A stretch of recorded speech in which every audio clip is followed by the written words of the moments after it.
ოფიციალური მონაცემებით საქართველოს კომერციულ ბანკებში 62 მილიარდი ლარის დეპოზიტებია განთავსებული, ხოლო დაზღვეული დეპოზიტების მოცულობა 11 მილიარდს აღემატება. რა ფუნქცია აქვს დეპოზიტების დაზღვევის სისტემას და რატომ გადაწყდა მისი გაფართოება?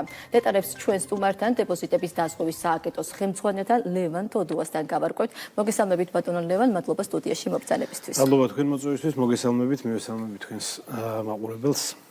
ბატონო ლევან, პირველ რიგში მაყურებლისთვის რომ გასაგები იყოს, მოდით ავხსნათ, რას გულისხმობს, რას ნიშნავს და რა ფუნქცია აქვს დეპოზიტების დაზღვევას, რას გულისხმობს და რისგან გვიცავს?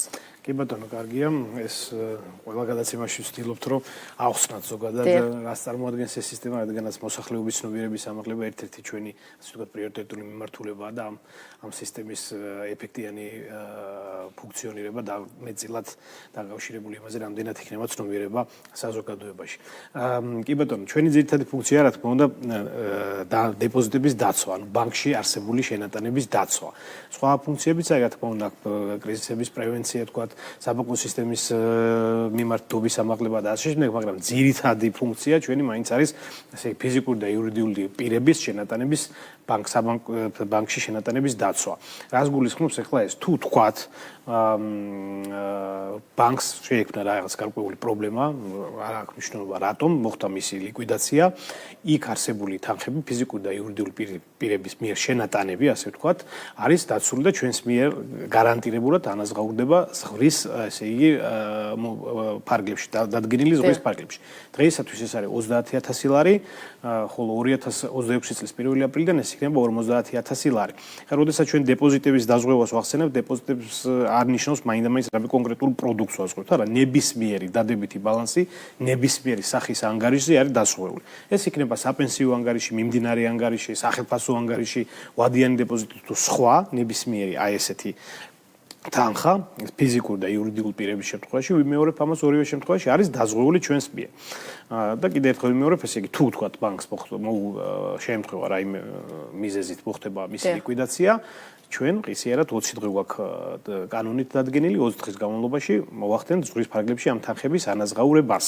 კი ბატონო, ეს ეხება საპენსიო და სახელფასო ანგარიშებს. ნებისმიერ ანგარიშს, ნებისმიერი დადებითი ბალანსი არის დაზღვეული თითოეულ ბანკში, თითოეულ პირზე 30,000 ლარის ფარგლებში დღეისათვის და უკვე შემდეგი წლიდან 50,000 ლარის ფარგლებში. ეს რას ნიშნავს, ესე იგი, თუ თქვათ მე ორ ბანკში მაქვს 30,000 ლარი ერთ ბანკში და 30,000 ლარი მეორე ბანკში, ორივე 30,000 ლარი არის დაზღვეული. როდესაც საუბრობთ დაზღვევაზე, ესე იგი, ერთ ბანკში, ერთ სუბიექტზე არის 30,000 ლარი დღეისათვის.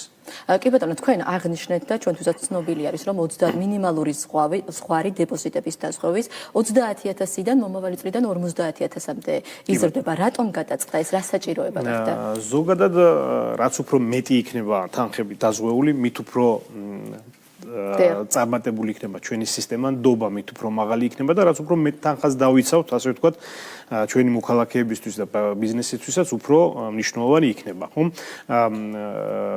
ჩვენი გაცხადებული პოლიტიკა იყო, რომ სადღაც 2-3 წელიწადში ერთხელ ვახდენთ ამ ზღვის გადახედვას, ჩვენ დავიწყეთ 5,000 ლარიდან, შემდეგ 5,000 ლარი ხა სტარტისთვის, რა თქმა უნდა, არ იყო ხა დიდი თანხა, მაგრამ შემდეგ მოახერხეთ და გავზარდეთ 15,000 ლარამდე, ახლა უკვე გავზარდეთ 30,000 ლარამდე და მომავალში უკვე 50,000 ლარს მიაღწევს. თუ შემდეგ კიდე რაღაც გარკვეული პერიოდის მერე მოხდება, რა თქმა უნდა, გადახედვა და იმის მიხედვით თუ ჩავთვლით ახლა საჭიროთ, გაიზრდება. მაგალითად, თუ ავიღოთ ევროკავშირის ქვეყნები, 100,000 ევრო არის, ასე ვთქვათ, დაზღვეული.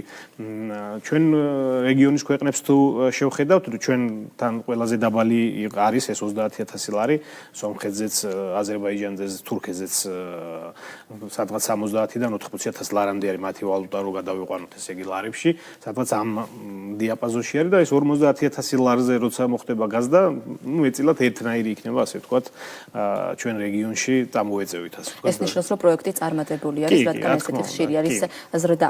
დეპოზიტების დაზღვევის თანხის განსაზღვრისას მე მაინტერესებს, რა პრინციპებით ხელმძღვანელობთ ამ შემთხვევაში და რა კრიტერიუმები გაქვთ? ესე იგი, ესეთი რაღაც დადგენილი სტანდარტი, რომ აი ამ ციფრებიდან გამომდინარე ეს რაღაც გამოითვლებოდეს ფორმულა, ესეთი არ არის.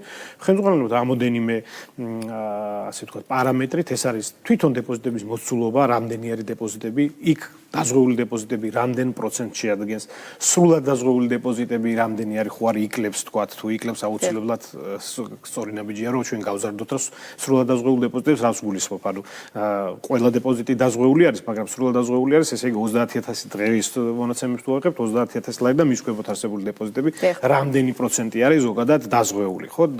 ჩვენ კარგი მონაცემები გვაქვს, ეს არის სადღაც 95%-ზე მეტი არის ახლა სრულად დაზღვეული დეპოზიტები და საერთოდ ასევე უყურებთ მთლიანი დეპოზიტებიდან რამდენი წილი არის დაზღვეული სრულად არა, ზოგადად თანხმობრივად რამდენი არის დაზღვეული, დღეისათვის ეს არის სადღაც 17-18% არის, კარგი იქნება თუ 20%-ზე მაღალი იქნება ეს დაზღვეული დეპოზიტების წილი მთლიანი დეპოზიტების მოცულობიდან გამომდინარე. აი 50000-მდე რო გავზრდით, ჩვენი ვარაუდით სადღაც 21-22% უკვე იქნება დაზღვეული. აი ამ პარამეტრებიდან გამომდინარე ვიღებთ ხოლმე გადაწყვეტილებას, რომ გავზრდოთ თუ არა. სტატისტიკაზე მინდა უფრო სიღრმისეულად ვისაუბროთ, რამდენიმე წელიწადია უკვე თქვენი სააგენტო შექმნილი არის, ხო? წლების მიხედვით როგორ იზრდებოდა ერთია და მეორე არის შედეგი დღეს როგორი გვაქვს. აი შედეგით რამდენად კმაყოფილია, რამდენად გაამართლა თქვენმა მოლოდინებმა გულისხმობთ რა თქმა უნდა სააგენტოს. კი, შედეგით კმაყოფილი ვარ, თუ ავიღებთ სტატისტიკად, ახლა ჩვენ 2018 წლიდან ვართ შექმნილები, 2018 წლიდან ავიღოთ, მხოლოდ და მხოლოდ 18 მილიარდი ლარი იყო მაშინ 2018 წელს, 10 მილიარდი იყო ფიზიკური პირების დეპოზიტები, 8 მილიარდი იყო იურიდიული პირების დეპოზიტები. დღეს უკვე 60 მილიარდს გადაცდა, თქვენ ახსენეთ 62, ჩვენი მონაცემებით უკვე 64 მილიარდზე მეტი შეიძლება იყოს უკვე, ეს განახლდება ცოტა ხანში ეს ჩვენი მონაცემები. აქედან ფიზიკური პირების სადღაც 33 მილიარდი არის დეპოზიტები, იურიდიული პირების 31 მილიარდი. აი თუ ავიღებთ ამ ხელას ზრდა არის, ხო? არ ყოფილა წელი, სადაც არ ყოფილიყოს დეპოზიტების ზრდა. ეხლა პირდაპირ კავშირის პროცენტულად ესე დადგენა რთულია, მე სხვა ეთერშიც ვისაუბრე ამასთან დაკავშირებით, რომ აი თქვათ რა გავლენას ახდენს დეპოზიტების დაზე, აი წილი რო გამოითვალო, მაგალითად ჩვენი სისტემა ასეთი რთული არის, თუმცა ფაქტია ის არის, რომ დეპოზიტები იზრდება და შენატანები იზრდება ბანკებში, დანაზოგების ასე თქვათ ფიზიკურ პირებს, ასევე იურიდიულ პირებს აქვთ ბანკებში და შესაბამისად დობა მაღალი არის საბანკო სისტემის მიმართ, რომელიც ეს თქვათ ერთ-ერთი ხელშემწყობი ჩვენი სისტემაც არის. კი ბატონო, დაგეთანხმებით. ბატონო ლევან, მაინტერესებს ფიზიკური და იურიდიული პირებისთვის დეპოზიტების დაზღვევის ერთი და იგივე ზღვრის განსაზღვრა, რამდენად ლოგიკურად მიგაჩნიათ, რამდენად სამართლებრივია და ამ შემთხვევაში როგორ არის როგორც ჩვენს რეგიონში, ასევე ევროკავშირის სხვა ქვეყნებში. ძირითადად ერთნაირი არის მიდგომა ფიზიკურ და იურიდიულ პირებს. არის ქვეყნები, სადაც შეიძლება იყოს განსხვავებული ზღვარი იყოს, მაგრამ ძირითადად ერთი ზღვარია, მაგალითად ჩვენ რეგიონსაც თუ ავიღებთ, იქაც ანალოგიურად არის.